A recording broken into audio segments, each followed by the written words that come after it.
तन से जुदा किनारे, पुलिस वालों की हत्या की कसम, भीड़ के पास अवैध हथियार और बरेली को जलाने की नापाक साजिश। 26 सितंबर को जुम्मे की नमाज के दौरान हुए बवाल पर अब ऐसे खुलासे हो रहे हैं जिसने पुलिस प्रशासन के भी हाथ पांव फुला दिए। जो आरोपी पुलिसिया कार्रवाई में पकड़े गए हैं वो तो खुलासा कर ही रहे हैं, साथ ही ड्रोन कैमरे में कैद तस्वीरें भी हैरान करने वाली। 19 सितंबर से ही बरेली में बवाल की साजिश होने लगी थी। उस दिन जुम्मे की नमाज के बाद मौलाना तौकीर रजा ने 26 सितंबर को हिंसक प्रदर्शन की प्लानिंग बता दी थी। इस प्लानिंग के तहत ही ताजिन जैसे गौतस्कर और इकबाल इदरीश जैसे पेशेवर अपराधियों को नमाज के लिए कई किलोमीटर दूर से बुलाया गया था। वीडियो ड्रोन फुटेज में बरेली पुलिस को लगभग 30 ऐसे लोग मिले हैं जो हथियारों से लैस थे। वीडियो में लगभग 20 लोगों के पास अवैध तमंचे और हथियार देखे गए। साजिश के तहत ही 26 सितंबर को अचानक जुम्मे की नमाज का वक्त बदल दिया गया था। जो नमाज 12 बजे से 2:45 बजे तक होती थी उसको एक साथ किया गया।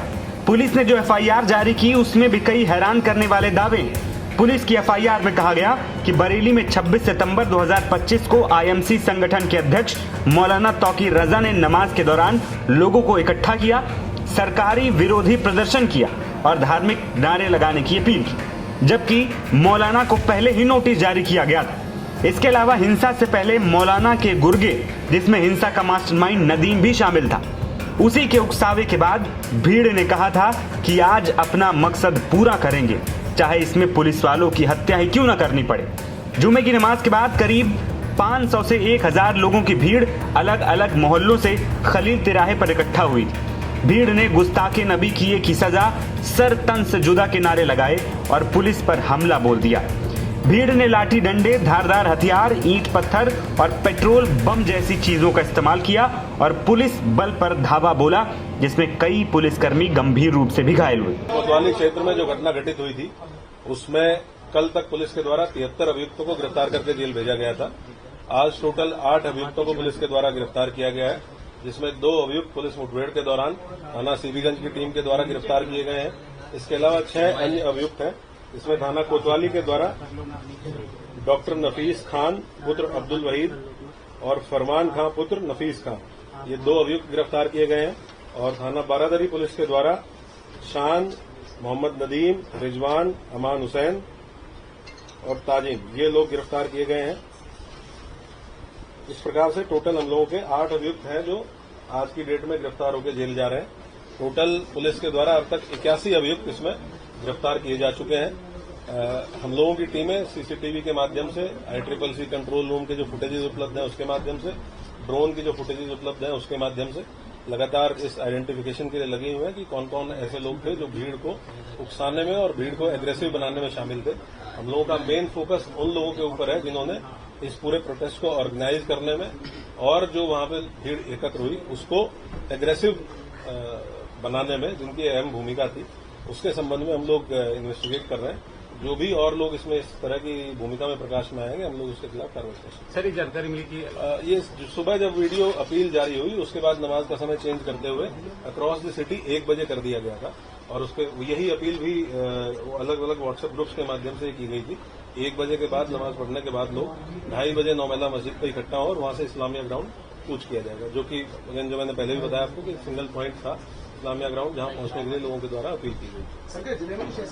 धारा 144 या धारा 163 बीएनएसएस जनपद में लागू है और उसका ये डीएम जिला मजिस्ट्रेट के द्वारा लागू की गई है, उसका पूर्णतः अनुपालन हम लोग सुनिश्चित करेंगे, तो उसी का अनुपालन किया जा रहा है। डॉक्टर नफीस ने सब पूछताछ में क्या बताया कि कब से प्लानिंग चल रही थी इस पूरे बवाल को करने की, कहां से लोग बुलाए गए थे? जो कोतवाली पुलिस के द्वारा गिरफ्तार किया गया है डॉक्टर नफीस और उनका पुत्र, इससे पूछताछ में ये बातें प्रकाश में आई है कि 19 तारीख को जब ये अपील जारी की गई लगभग 1 हफ्ता पहले, और उसके बाद लगातार संवाद स्थापित किया गया और बताया गया कि इस प्रकार का कोई भी कार्यक्रम लॉ एंड ऑर्डर के पॉइंट ऑफ व्यू से, क्योंकि त्योहारों का समय है और उसके साथ साथ पहले भी इस तरह के जब कार्यक्रम हुए हैं तो काफी समस्याएं पैदा हुई हैं, बहुत घटनाएं हुई हैं, तो इसको करना उचित नहीं रहेगा, इसलिए इसकी अनुमति नहीं दी गई।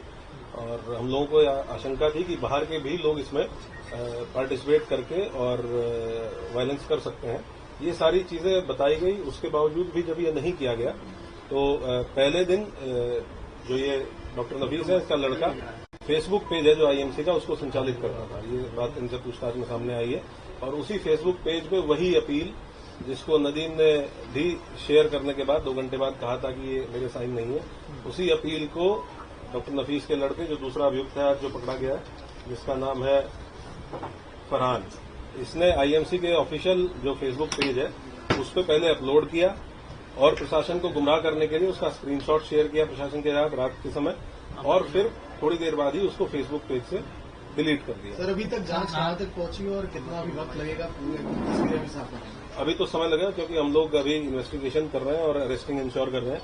उसके साथ साथ अलग अलग टीमें, उसके साथ साथ जनपद में त्योहार का समय है तो हम लोग लॉ एंड ऑर्डर ड्यूटीज में भी काफी फोर्स हमारी एंगेज है, बाहर से भी काफी फोर्स लगी हुई है। और जैसे जैसे हम लोग डेली बेसिस पे शाम को आपके साथ सारी प्रोग्रेस शेयर करते हैं, जो भी गिरफ्तारियां हुई, पूछताछ में क्या बातें प्रकाश में आई और जो भी नई चीजें प्रकाश में आती हैं उसके बेसिस पे इन्वेस्टिगेशन को आगे बढ़ाएंगे। कितने लोग यहाँ पर आए थे और उन्होंने इस हिंसा को? ये नंबर तो आपको जब इन्वेस्टिगेशन कंप्लीट हो जाएगी तभी दे पाएंगे कितने लोग, लेकिन डेफिनेटली जो अब तक गिरफ्तार हुए बाहर के अभी तक हम लोगों ने जो आज भी 2 व्यक्ति पुलिस मुठभेड़ में पकड़े गए हैं वो जनपद शाहजहांपुर के रहने वाले थे, जिसमें पूछताछ में पता चला है कि नदीम खान जो जेल गया है, जो जनपद शाहजहांपुर का रहने वाला है, उसके द्वारा इनसे संपर्क स्थापित किया गया था। और बाकी भी हम लोग पता कर रहे हैं, हम लोग सर्विलांस के माध्यम से भी। पश्चिम बंगाल और बिहार के कितने लोग हैं इसमें?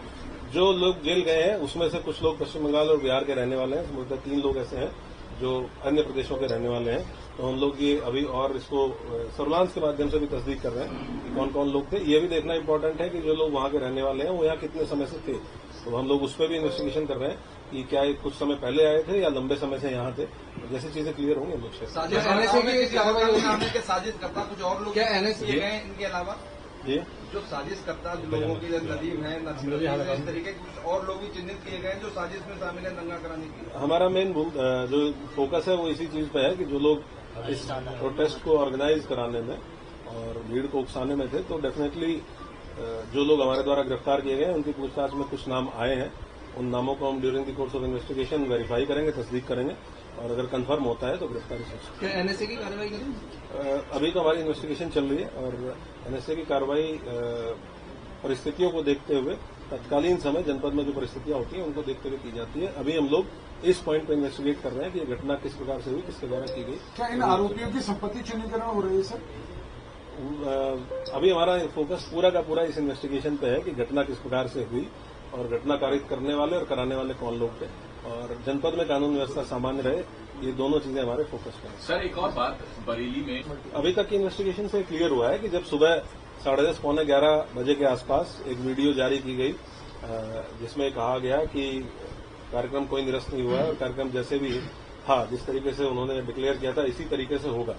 उसके बाद जो आईएमसी के पदाधिकारी हैं उनके द्वारा ये मैसेज कन्वे कराया गया कि सभी लोग सभी जगह जो जुम्मे की नमाज होगी वो 1 बजे होगी और उसके बाद लोग नमाज पढ़ने के बाद नौमेला मस्जिद, जहां पे पहले ज्ञापन का कार्यक्रम था, अपील में लिखा गया था कि ज्ञापन दिया जाएगा, वहां एकत्र होंगे और उसके बाद इस्लामिया कूच करेंगे। तो ये उस वीडियो जारी होने के बाद सुबह 10:30 पौने 11 बजे से लेके और 1 बजे के बीच में इस मैसेज को कन्वे किया गया कि जो जुमे की नमाज होगी वो 1 बजे होगी, क्योंकि नॉर्मली यहाँ नमाज आपने सही कहा कि वो लगभग 12:30 से और पौने 4 बजे के आसपास तक होती है, लेकिन उसकी टाइमिंग चेंज किया जाना उन 2-3 घंटों में और 1 बजे डिक्लेयर किया जाना, उससे ये क्लियर है कि वो सोची समझी साजिश के तहत ऐसा किया गया ताकि मैक्सिमम भीड़ इस्लामिया ग्राउंड की तरफ पहुंच सके। सर, तो अपील में क्या बताया कि वहां पर अगर इस्लामिया ग्राउंड पहुंच जाती कोई भी तो क्या करने वाले थे?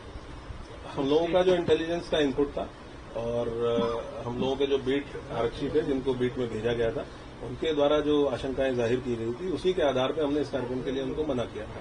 हम लोगों को जानकारी थी कि ये प्रोटेस्ट वायलेंट हो सकता है और उसमें ऐसे तत्व शामिल हो सकते हैं जो प्रोटेस्ट को वायलेंट कर सकते हैं। क्या नफीस ने बताया पूछताछ में इनके क्या इरादे थे? नहीं, ये तो ऑब्वियस सी बात है कि भाई उनको अगर इस्लामिया ग्राउंड पे एक भीड़ इकट्ठी करनी है और जब ये बता दिया गया है कि ये प्रोटेस्ट अलाउड नहीं है, कोई भी कार्यक्रम इस तरह का अलाउड नहीं है, तो वो और इस तरह की भीड़ जो ऑलरेडी जहां पुलिस उनको रोक रही है और वो पुलिस के अगेंस्ट एग्रेसिव और वायलेंट हो रहे हैं। तो जब वो सारी भीड़ एक साथ इकट्ठा होती तो कितना वायलेंट हो सकती थी आप अंदाजा। सर, नमाज का समय चेंज करने वाली जो बात थी, क्योंकि आईएमसी एक पॉलिटिकल पार्टी है और पॉलिटिकल पार्टी के कहने पे बहुत सारी मस्जिद हैं, उनके जो इमाम हैं या मौलवी हैं वो समय नहीं चेंज करेंगे, तो क्या उनको पर्सनली मैसेज भी भेजा गया था या फिर अलग लोगों के अलग अलग व्हाट्सएप ग्रुप्स बने होते हैं, आपको जानकारी है इस चीज की, और बाय वर्ड ऑफ माउथ भी स्प्रेड किया जाता है और बाय इलेक्ट्रॉनिक मीन्स भी स्प्रेड किया जाता है। और ये एक फैक्ट है जो हम लोगों ने ऑब्जर्व किया कि उस दिन सारी नमाज 1 बजे 1 से 1:30 के बीच में सारी नमाजें हुई और उसके बाद लोग इस्लामिया ग्राउंड की तरफ बढ़े। तो ये एस्टेब्लिश्ड फैक्ट है कि ऐसा हुआ। जहां पुलिस हिंसा को लेकर अब बड़े बड़े खुलासे कर रही है, वहीं एक्शन भी ताबड़तोड़ हो रहा है। अब तक 81 से ज्यादा आरोपी अरेस्ट किए जा चुके हैं। बुधवार को यानी कल 8 आरोपी और गिरफ्तार किए गए। 10 FIR हिंसा के मामले में हुई। 2500 उपद्रवियों में 200 नामजद किए गए। बुधवार को पुलिस ने 2 उपद्रवियों इदरीस और इकबाल को एनकाउंटर के बाद भी गिरफ्तार किया। पुलिस लगातार इलाके में फ्लैग मार्च कर रही है और लोगों से शांति की अपील भी कर रही। नवभारत टाइम्स की रिपोर्ट।